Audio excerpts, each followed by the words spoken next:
Remember when God met Abraham right after Lot separated from Abraham? There's a reason why this story is placed where it is in the biblical narrative, and it's very important. See, many of us have been through a similar difficult situation as Abraham is going through right here in this story. And there's incredible wisdom within this story for us to apply to our own lives as we navigate difficult situations and hard decisions. So let's jump into Genesis chapter 13 to see what's really happening and what wisdom we can apply to our own lives. Genesis 13:1 says, "So Abram went up from Egypt, he and his wife, and all that he had, and Lot went with him into the Negeb. Now Abram was very rich in livestock and silver and in gold." And we're wondering, how does Abram get all this silver and gold? We know he was blessed by Pharaoh in the last chapter, but just to summarize this chapter, Abraham leaves Egypt with his family, and he's abundantly blessed by God in material wealth and possessions. Abraham and his nephew Lot, they become too great to dwell together, and Abraham actually lets Lot choose what part of the land he wants to dwell in.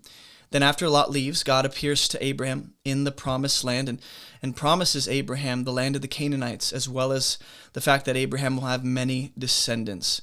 2 words to capture this chapter would be promised land, promised land. 4 key words to pay attention to would be land, dwell or dwelling, eyes and seeing, and then seed and offspring. Those are 4 words, just variations, a couple variations of each. So back to verse 1, Abraham went up from Egypt, he and his wife and all that he had, and Lot with him into the Negeb. So if you remember what happened in the last chapter, Abraham and his household, they're all sent away from Egypt because of what he did to Pharaoh. So the question becomes, when did Abraham leave Egypt? We know he originally went down to Egypt because of the famine in the land. And so the question becomes, is the famine over now?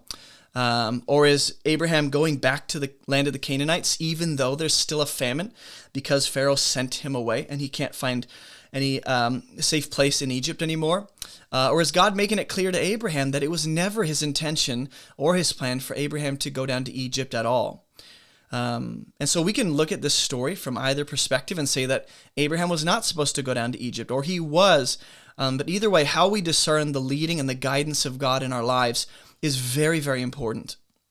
At times, how we discern the guidance of God in hindsight can actually be different than how we understand what he's doing and what we're going through when we're in the midst of it.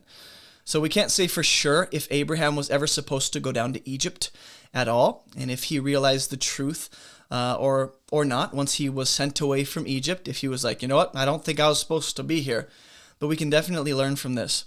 And then there's this odd detail about Abraham leaving with his wife, all that he had, and Lot was with him. Now we know throughout the story already that Abraham took Lot from Haran when God sent him away from his family, his father's house, and the land. So the question I have is, why is Lot tagged on in this verse as some extra detail, as if we didn't know Lot was with him? Like we saw in chapter 12, verse 4 and 5, when it says that Lot was brought with Abraham, we have a similar statement here. And I think these details in Scripture that seem extra or unnecessary or repetitive, they're actually very important. They're not just stated randomly without purpose. So pay attention to the fact that Lot went with him into the Negeb and how that's going to affect the rest of this story and the rest of Abraham's life throughout Genesis. Verse 2 says, Abram was very rich in livestock, in silver, and in gold. And then just a random question I have about this is, why are we told how rich Abram is, specifically in silver and gold and livestock? And this comes right after we're told that Abram and Sarah are sent away from Egypt by Pharaoh. So is this telling us how rich Abram is now because of Pharaoh and because Pharaoh gave him stuff? Or is this how rich Abraham just is, even if Pharaoh didn't give him a bunch of livestock? And then why is this important even to know when he's setting out and leaving Egypt? Why do I need to know that as Abram's leaving back to the land of the Canaanites, he has a lot of stuff? I think this is setting up the story that we're going to see with Lot and Abram being too rich to dwell together, for sure. But we're going to see the people of Israel, they also leave slavery in Egypt with many possessions. God allows them to plunder the Egyptians and get gold and riches on the way out. So where did the silver and gold actually come from, and why do we care that Abram has a lot of it? We aren't told Pharaoh gave him silver and gold in the story, just that he gave him a lot of livestock, which doesn't mean it didn't come from Pharaoh, but we don't have that recorded in Genesis chapter 12. Verse 3, and he journeyed on from the Negeb as far as Bethel to the place where his tent had been at the beginning. And if you remember in chapter 12, Abram set up an altar at two different locations. I forget where. One is with Bethel on the west and Ai on the east. And then the other is, appeared to Abraham, at the Oak of Moreh. I was reading where we're at in the scriptures. Oak of Moreh, and then between Bethel and Ai. And he's going back to the second place where he built an altar, where his tent had been at the beginning between Bethel and Ai. So just seems odd that Abraham is going backwards. Is that just the only place he knows in the land? We were told in chapter 12 that he went to those places specifically because the Canaanites were still in the land, which means they proved to be an issue. And so maybe he found a sense of refuge and security at these locations. But why does Abraham feel the need to go back to a place where God met him in the beginning? Either Abraham is a bit disoriented and looking for a sense of direction and security from God after what transpired with Pharaoh. Maybe Abraham is just checking in with God along the way to know the next step or if he's going the right direction. Or Abraham was told at some point to go back to the place where he met with God, and we don't have that recorded.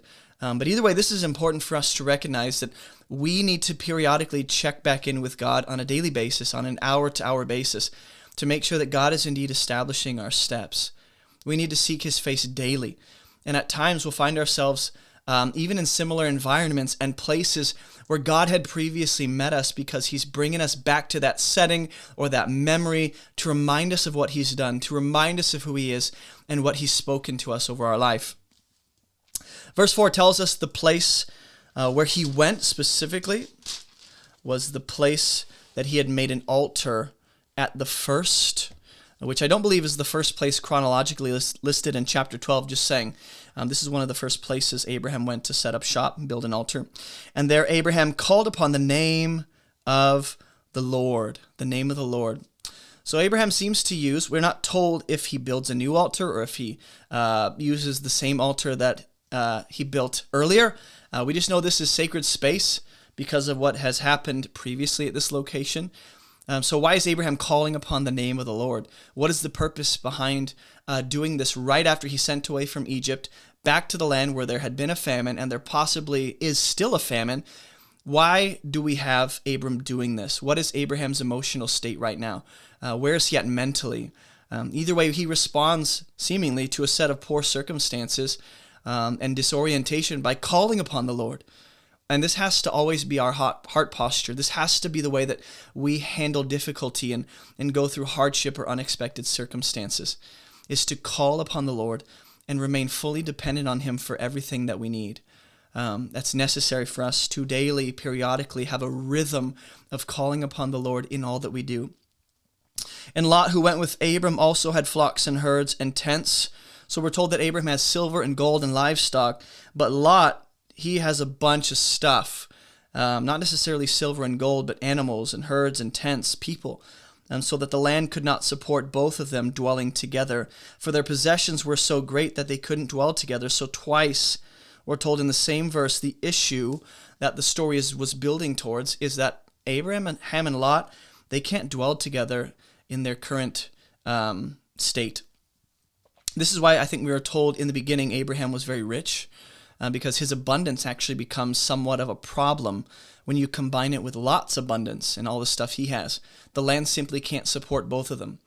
This doesn't mean that Abraham's abundance wasn't from God or it wouldn't have caused problems, but sometimes the abundance God brings his people in can actually cause other issues that they didn't anticipate, that God intends to work out and use for good.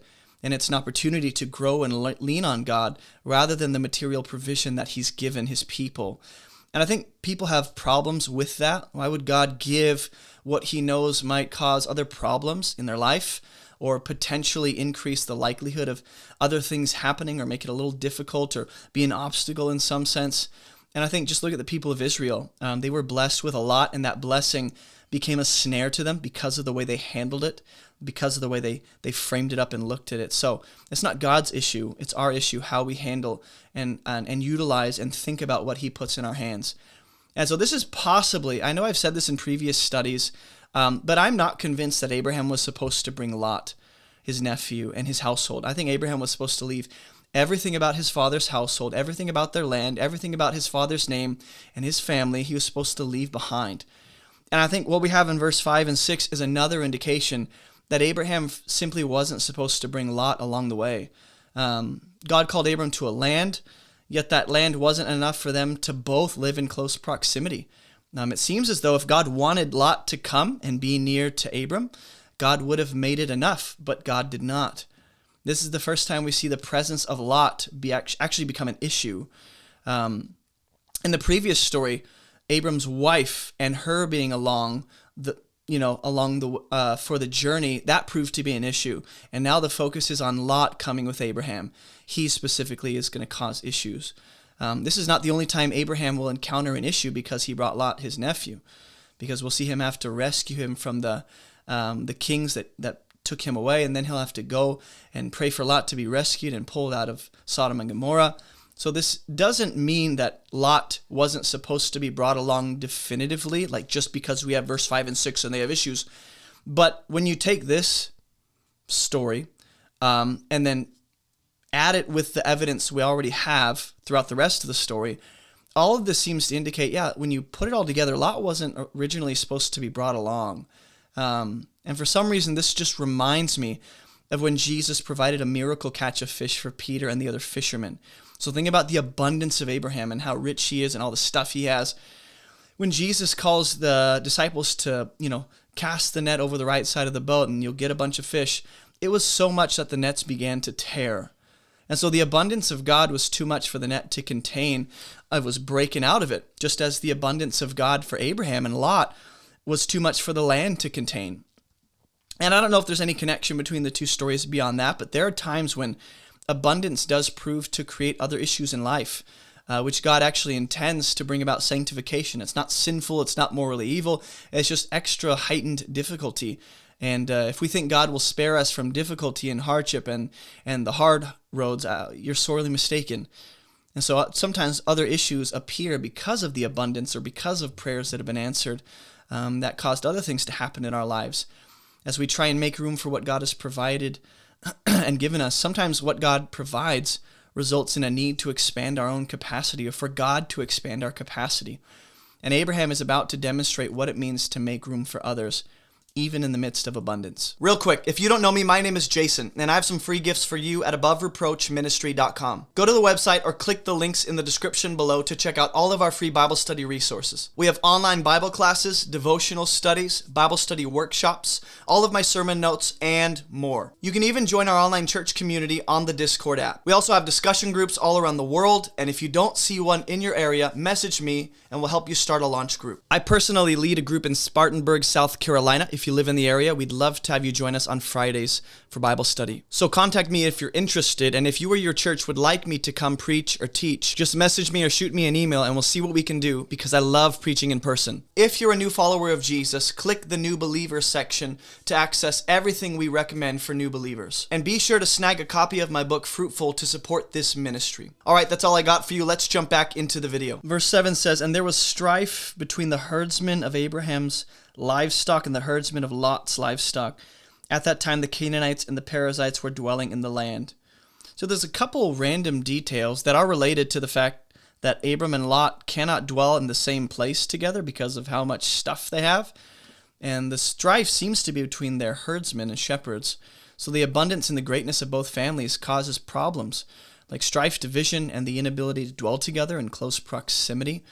And again, this doesn't mean that the abundance and provision wasn't from God. Some people believe if it's from God, it won't cause problems, but that simply isn't true. When God moves and brings abundance, it can come with extra difficulty to manage and take a lot more, effort to actually contain and make sure we don't, get ruined by it. And it can come with more struggles, as you might need to move other things in your life that are in the way of what God has brought about. And this doesn't mean that God's provision will cause strife and division, but the potential for these things does increase when we do have more. And so humans have a tendency of worshiping and idolizing what God provides rather than worshiping God himself. And we'll see right here that Abraham, he's actually going to do the opposite. He's going to make room for Lot, and he's going to prefer Lot over himself and his stuff. And then there's this random detail at the end that says, "At that time, the Canaanites and Perizzites were dwelling in the land." And the last time we were told that passing statement about them dwelling in the land was in chapter 12, verse 6, which seems to be the reason Abraham goes to the place at Shechem, the Oak of Moreh, to build an altar to the Lord. So why are we told this random detail now? Is it related to the strife between their herdsmen? Is the fact that the Canaanites and Perizzites dwell in the land and there's danger and there's threats, is that possibly playing into the strife that Abraham and Lot's shepherds are experiencing, or their herdsmen? Then Abram said to Lot, hey, this is Abram the problem solver, right? He's making moves. Abraham said, let there be no strife between you and me, and between your herdsmen and my herdsmen. We're kinsmen. Isn't the whole land before you? Separate yourself from me. If you take the left hand, then I'll go to the right. Or if you take the right hand, I'll go to the left. I love that. Abraham plays the role of mediator and peacemaker here. He doesn't send Lot back home to the land of their fathers and be like, it caused a lot of problems. Just go back home to Pops. Well, he's dead, and your dad's dead. Go back home to your uncle, your other uncle. He'll take care of you. He'll deal with your nonsense. He actually makes room for Lot to live in the promised land too. Even actually giving Lot the first choice to have whatever land he wants. See, Abraham is a man who doesn't just fail in chapter 12, but you'll see him go up and down. He's a perfect picture of the human experience. There's good to humanity, and then there's the not so good. And Abraham is a picture of both. This is a man who right now is mediating and bringing peace between his family and doesn't want to cause strife. So we need to learn how to be people that make peace. And then verse 9, he lets Lot have the best choice. If Abraham is the chosen partner that God has called and the one that God has chosen to work with, why does Abraham give Lot first choice? If I were Abraham, I would have been like, Lot, listen, you're just here along for the ride. You're not the main character. I am, buddy. And yet Abraham doesn't act like that. He gives him a higher position, gives Lot preference. Abraham has decided to go the opposite direction of whatever choice Lot makes. In other words, he's leaving it completely up to Lot to not only decide where Lot's going to live, but also to partially decide where Abraham's going to live. And I love that Abraham seems to trust God enough. He goes, look, God, I trust you to work out whatever happens with Lot's decision. Abraham doesn't have a fear of lack or missing out. He has a trust in God. And when we trust God, we can live in such a way where we give preference to others because we know we're taken care of by God. We know he has our back. In verse 10, it says, and Lot lifted up his eyes and saw the Jordan Valley. Right? If you're familiar with the biblical story, this place has, at times, incredible significance. So he sees the Jordan Valley as well watered. It's abundant, flourishing everywhere, like the garden of the Lord.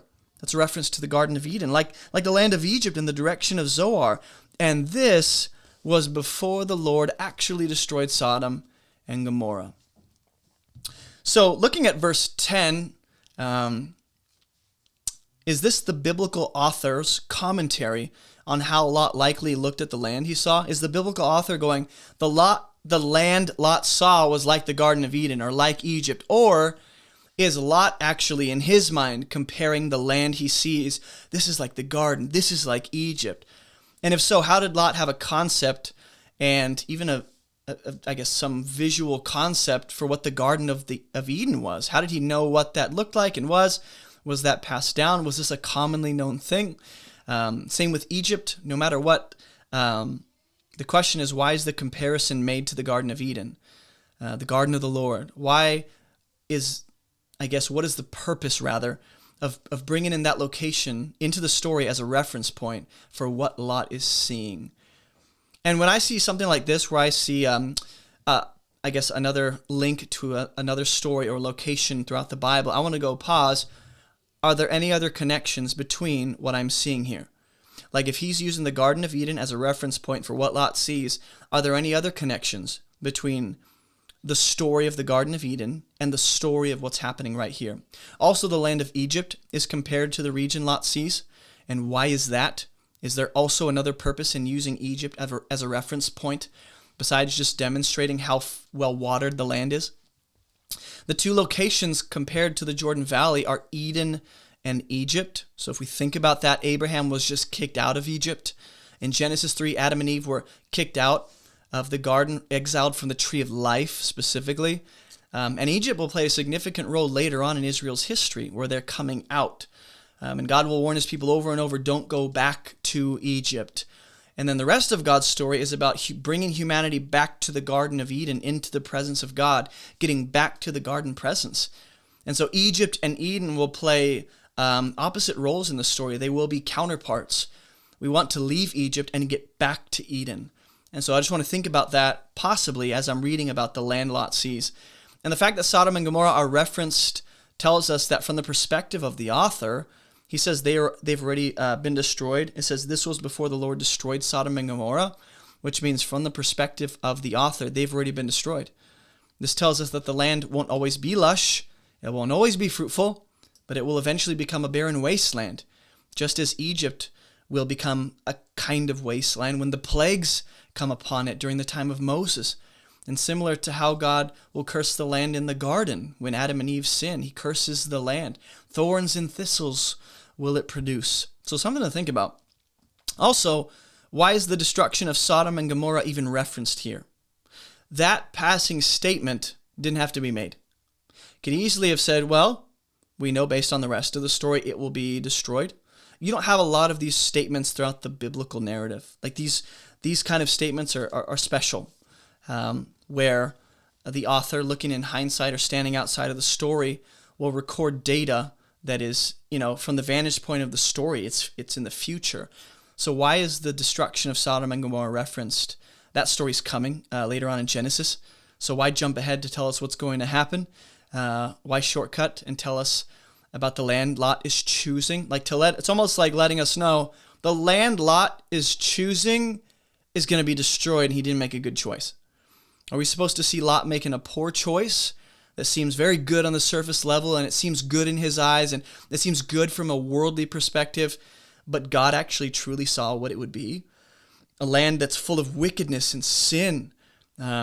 Eve, if we think about the connection between the Garden of Eden and the land Lot sees and will dwell in, Eve in Genesis 3 in the garden will also lift up her eyes to see the forbidden fruit.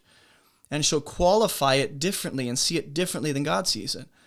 So maybe that is a connection the author is making between this story and the Eden story, is that Lot lifts up his eyes and he saw, kind of like Eve evaluated from a human worldly perspective, the forbidden fruit, and both go after what appears good in their own eyes, but in the end it's not a good choice. And the consequences of both their choices catch up to them. And then here's the wisdom for us. We have to learn how to make decisions by God's standards, and by his word, and with his perspective, and with his spirit leading us. Otherwise, we get into some big trouble when we evaluate things and make decisions entirely off of human wisdom and our own fleshly perspective. Verse 11, and we'll be done here. Lot chose for himself. I think that is very important. We're given an image of Lot where he's choosing for him, and I'll comment on that in a second. He chooses the Jordan Valley because it looks good in his own eyes. It's good for him. It'll benefit him. And he journeys east. If you're familiar with the story so far, east is a theme. Thus, they separated from each other. So again, Lot chooses what looked best to him, what would be most beneficial for him. Abraham, on the other hand, lets the choice go to another. He's not in it for himself. He's not self-centered and all about his own self-interest. He lets Lot choose first and will take whatever's left over. And Lot is just the nephew that got brought along. Yet Abraham truly seeks for the ultimate good of his nephew here, to preserve that family bond and unity and concern himself with Lot's good and profiting, while Lot just seems to run for whatever is good for him and looks good. And we're presented two very different characters here. Lot chooses the land in the east direction of the promised land, whereas the people come from the east in chapter 11 of Genesis. They come from the east to build the Tower of Babel. Adam and Eve are exiled seemingly east of the tree and the garden after they make the wrong choice to rebel against God and do what's right in their own eyes.